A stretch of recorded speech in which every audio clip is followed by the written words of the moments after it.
สหพันธ์ฮบเก่าแขวงพุ่งสรีสำเร็จกองประชุมใหญ่ผู้แทนสหพันธ์ฮบเก่าแขวงครั้งที่5กองประชุมได้เปิดขึ้นอย่างเป็นทางการในตอนเช้าของวันที่16มิถุนายน2025นี้ณที่สโมสรของเมืองบุญเหนือแขวงพุ่งสรีโดยการเป็นประธานของสหายพันโทคำดาเสรพรมประธานสหพันธ์ฮบเก่าแขวงมีสหายพลจัตบาพรใจพันธวงศ์ห้องประธานสหพันธ์ฮบเก่าแห่งชาติลาวมีสหายพรใสแก้วสมพันธ์กรรมการประจำพรรคแขวงประธานในลาวสั่งสัตว์แขวงผู้ซื้อนำองค์การจัดตั้งมหาชนแขวงมีบรรดาคณะจัดตั้งแขวงของว่าการปกครองแขวงกองบัญชาการทหารแขวงกองบัญชาการป้องกันความสงบแขวงแผนกแรงงานและสวัสดิการสังคมแขวง3องค์การจัดตั้งมหาชนขันแขวงและบรรดาสหายคณะประจำพรรคเมืองผู้ซื้อนำองค์การจัดตั้งมหาชนขั้นเมืองและต่างหน้าสหพันธ์ฮบเก่าแขวงอุดมไซตลอดหอดพนักงานรัฐกรสหพันธ์ฮบเก่าแขวงเข้าร่วมในกองประชุมสหายพันโทบุญลังคอนละศรีห้องสหพันธ์ฮบเก่าแขวงผ่านมติตกลงอนุมัติเปิดกองประชุมใหญ่และผ่านบทรายงานคุณลักษณะของผู้แทนสมบูรณ์จากนั้นสหายพันโทคำดาสุรพรมประธานสหพันธ์ฮบเก่าแขวงพงศดีผ่านบทรายงานการเมืองทั้งสองภาคสหพันธ์ฮบเก่าทั่วแขวงพงศดีภายใต้การนำพาซี่นำของคณะบริหารงานพรรคแขวงก็คือคณะภาคแต่ละขันที่ทั่วภาคทั่วรัฐทั่วกำลังประกอบอาวุธทั่วปวงชนลาวพะเผ่าและสมาชิกนักฮบเก่าในทั่วแขวงพร้อมสมใส่จัดตั้งปฏิบัติและผ่านขยายมติกองประชุมใหญ่ของภาคครั้งที่11ก็คือมติกองประชุมใหญ่ครั้งที่11ขององค์คณะพรรคแขวงและแผนพัฒนาเศรษฐกิจสังคมของแขวง5ปีครั้งที่9มติกองประชุมครั้งที่4ของสหพันธ์ฮบเก่าแห่งชาติลาวครั้งที่4ของสหพันธ์ฮบเก่าแขวงคณะบริหารงานสหพันธ์ฮบเก่าสหพันธ์ฮบเก่าแต่ละขันได้รับการปรับปรุงการจัดตั้งซับซ้อนจัดวางตามเงื่อนไขหน้าที่การเมืองผ่านการปรับปรุงกงจักการจัดตั้งสหพันธ์ฮบเก่าแขวงเมืองขันแขวงมี4แขนงปรับปรุงเป็น3แขนงยุบแขนงกวดกาโฮมเข้าแขนงจัดตั้งพนักงานขันเมืองมี4หน่วยงานมาเป็น2หน่วยงานยุบหน่วยงานกวดกามาโฮมกับหน่วยงานจัดตั้งพนักงานยุบหน่วยงานโฆษณาโฮมกับหน่วยงานห้องการซึ่งพนักงานรัฐกรขันแขวงมี18สหายหญิง8สหายและนี่พนักงานบำนาญ2สหายทหารประจำการ4สหายรัฐกร12สหายหญิง8สหายอยู่ขันเมืองมีพนักงานรัฐกรทั้งหมด52สหายหญิง14สหาย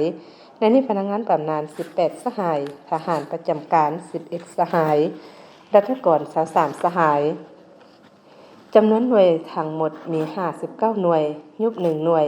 ปัจจุบันยัง58หน่วยในนี้ประธานหน่วยและรองประธานหน่วยเป็นพนักงานบำนาญได้รับเงินอุดหนุน70ส่วนห้อยมี52สหายประธานหน่วยที่บ่แม่นพนักงานบำนาญได้รับเงินอุดหนุน150,000 กีบต่อเดือนจำนวน29สหายรองประธานหน่วยบ่แม่นพนักงานบำนาญได้รับเงินอุดหนุน130,000 กีบต่อเดือนจำนวน49สหายในทั่วแขวงมีสมาชิกนักฮบเก่าทั้งหมด 1,356 สหายหญิง82สหายจากนั้นสหายพันโทเวียงทองมานิแสงรองประธานสหพันธ์นักฮบเก่าแขวงผ่านบทรายงานการจัดตั้งปฏิบัติแผนพัฒนา5ปีครั้งที่4 2025-2024และทิศทาง5ปี2025-2029ของสหพันธ์ฮบเก่าแขวงพุ่งสดีจากนั้นสหายพันโทบุญลังคนละศรีห้องสหพันธ์ฮบเก่าแขวงผ่านทางบทสรุปการจัดตั้งปฏิบัติข้อแข่งขัน3ดี6รักษาและผู้เข้าร่วมกองประชุมประกอบคำคิดคำเห็นกองประชุมสหายพันโทคำดาสุรพรมประธานสหพันธ์ฮบเก่าแขวงคณะบริหารงานสมัยที่4ผ่านบทสำรวจการนำพารวมพร้อมทั้งกล่าวลานาทีจากนั้นสหายพรใสแก้วสมพันธ์กรรมการประจำพรรคแขวงประธานในลาวสั่งสัตว์แขวงผู้ซื้อนำองค์การจัดตั้งมหาชนขันแขวง